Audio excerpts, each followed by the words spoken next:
स्वतंत्रता की 75वीं वर्षगांठ पर भारत की 7,500 किलोमीटर लंबी समुद्र तट रेखा की सफाई के लिए स्वच्छ सागर सुरक्षित सागर अभियान चलाया जा रहा है। इस अभियान के तहत 17 सितंबर को अंतर्राष्ट्रीय तटीय स्वच्छता दिवस के अवसर पर 7500 किलोमीटर समुद्री तटीय रेखा के प्रत्येक किलोमीटर पर 75 स्वयंसेवक सफाई अभियान में जुटेंगे।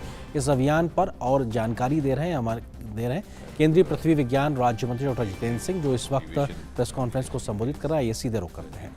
This campaign.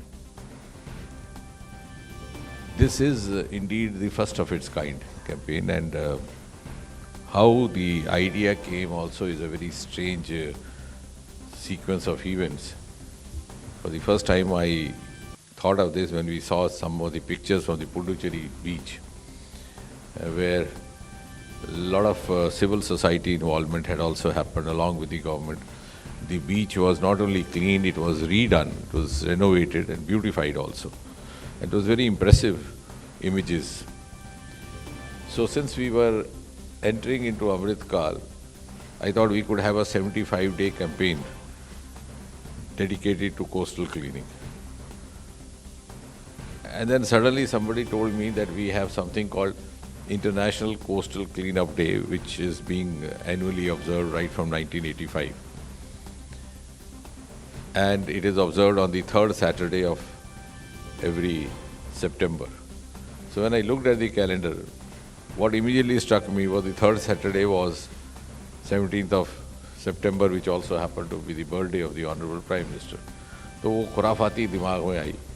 So I calculated backwards and went to 5th July.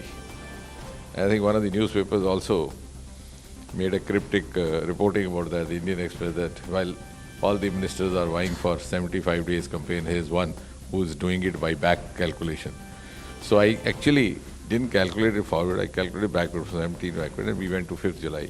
And I'm glad that we have been able to sustain it consistently. Not only sustain it, the graph has actually shown an upward rise all these days, when we close to now 70 days.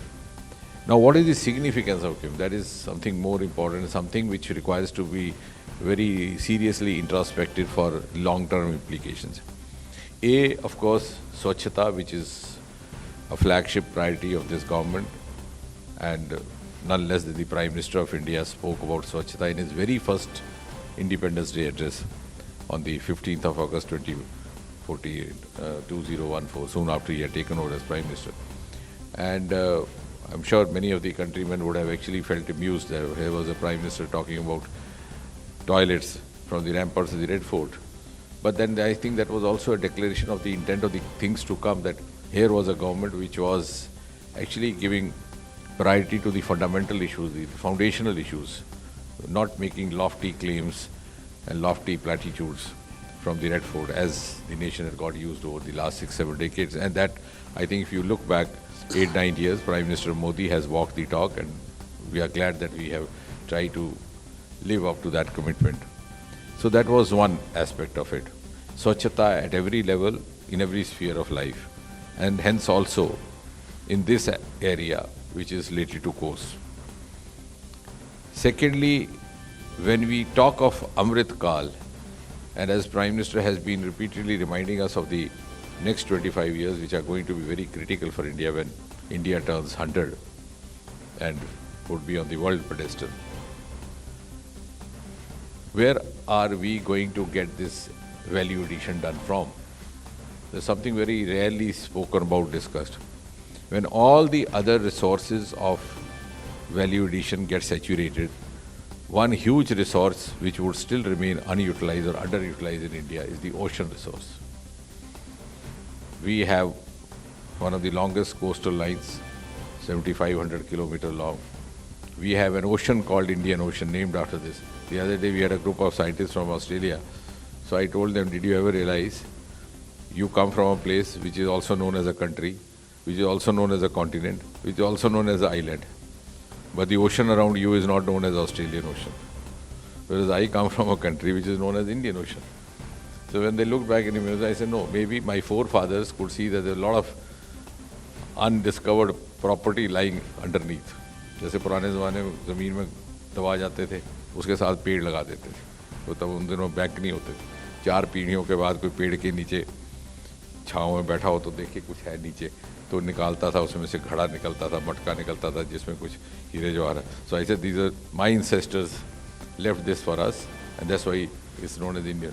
And therefore I'm very clear whether how many of us live there to see the next the 2047, but huge economy value addition to India's 2047 status would happen from the ocean resource, because this is absolutely unutilized. And I'm glad through Ministry of Earth Sciences under Dr. Ravi Chandran, the process has already begun. They have already launched Samundaryaan to study, to discover the living and non-living resources, also the minerals underneath. The other day I was talking to some officials from the mining department. I said, your next concern would be illegal mining beneath the seabed. Today you talk of illegal mining on the surface of Earth. So this is something which, so we have a huge stake in the health of ocean. We have a huge stake in preserving all these resources available, and we are exclusive to it. No other nation has this exclusive asset. So in order to preserve this asset also, we have to develop this habit, or as a part of, as he said, a behavioral instinct to look after it. Because it's not mere ocean, it's the future economy of India. The other significant part of this concept is that, as Prime Minister has been repeatedly saying, whole of government approach. So this 75 days has not only demonstrated whole of government approach in the sense, it has all involved the ministries, all the departments in Government of India, A. It has gone beyond that and involved all the state governments. You will witness on the 17th, we have more than half a dozen governors themselves making themselves available as CP. We have the governor of Telangana, she herself there, she is one who's been also very actively working in the Puducherry week, Dr. Tamil Sai. We'll have the governor of Karnataka, Mr. Gehlot. We'll have the governor of Maharashtra himself being there. And similarly, we have a number of chief ministers, film celebrities. So, on the one hand, you have the central government. On the other hand, you have the governments of the various states. And I would rather say, in our over-enthusiasm, what has happened very heartily is that we have gone beyond whole of government and also made it whole of nation. So this is a unique instance of whole of government plus whole of nation. We have civil society sections from all walks of life. We have NGOs. The other day we were at the Madras beach, which is now known as Chennai, of course. The names keep changing. So the Chennai beach, when we went there, we found that there was already a Bharatanatyam shooting going on for a film.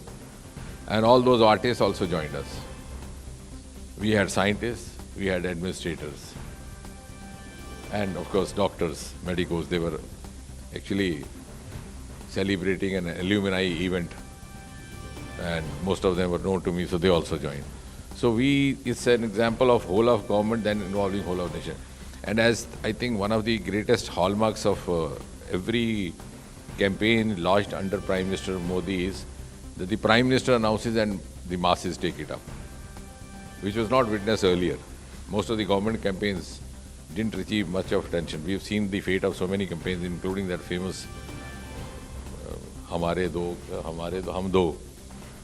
which was launched in 1960. And I know how many of Do abhi hain. But this is one of the hallmarks of this government. And same here. Not only all the governments of different states have lapped it up, even the masses have lapped it up. And the enthusiasm has been so much that, as was being shared with you in the presentation, that they have identified 75 locations, yes, symbolically, in tune with the America, every kilometer having 75 volunteers, and the duration of the campaign 75 days. But what is actually happening on the ground is that the number of locations is much more. And you will be amazed when I tell you the number of locations has gone up to almost 400. 400 locations. Though we are confining ourselves to 75 for the sanctity of 75. But otherwise the number of locations has gone up so tremendously high. And we had also made a commitment that on that single day, 17th, when we culminate or conclude it, we would prove to the world that on a single day, if all of us join together, we can clear as much as 15,000 tons of plastic to make our shores free of plastic. But now my worry is not that. And when we began, I asked, I said, will we be able to do so? But all the NGOs who had joined us, they said, yes, we are there, we'll make it. Now my worry is reverse. Will we find 15,000 tons plastic where so much of clearing has already been done? It's been such an enthusiastic operation all these days that that what we thought symbolically do on a single day has already been done. People are doing it on their own, mostly on Sundays. And of course, as I think Dr. Ravi was saying, that is just a symbolic campaign. Of course, the campaigns are meant for reiteration, any campaign for that matter, or any, they have a symbolism, and the symbolism is meant for reiteration. Just a Punah Samarpan. That does not mean that you only clean the sea beach on the 17th of September every year. That, like 2nd of October is Swachhata, that doesn't mean that you clean yourself only as Swachhata. Just as you shave your beard every day, doesn't mean that you do it only on 2nd of October. But yes, you retreat yourself, you remind yourself, you recommit to yourself. So this is more of a reiteration of something that we are looking forward or pledging to do for the next at least 25 years, so that we accomplish the dream which has been envisaged by the Honorable Prime Minister. And I think this ocean resource and the ocean related activity is also going to be a huge source of a new genre of startups in the times to come. So this is going to be a new avenue, because somehow when we talk of startups, only the IT is, got fixed in our mindset, because it began from IT. But India's actually forte is ocean agriculture.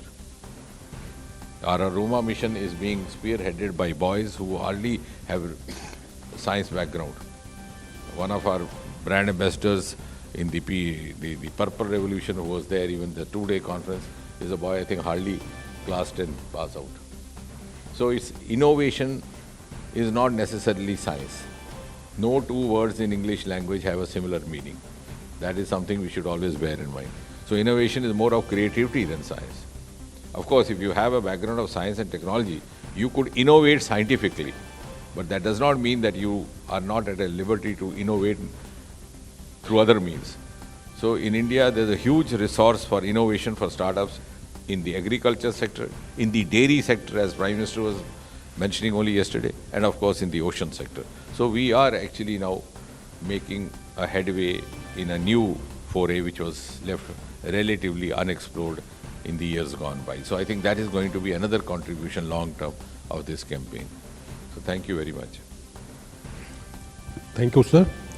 So now floor is open for question answer. We can start. Yes, 123. तो स्वच्छ सागर और सुरक्षित सागर को लेकर केंद्रीय मंत्री doctor Jitendra Singh press वार्ता को संबोधित कर रहे तो उन्होंने बताया किस तरीके से देश की जो तटीय इलाके हैं उनको और ज़्यादा स्वच्छ बनाया जाएगा, सुरक्षित बनाया जाएगा और एक जन भागीदारी के साथ इस पर आगे बढ़ा जाने की पूरी तैयारी की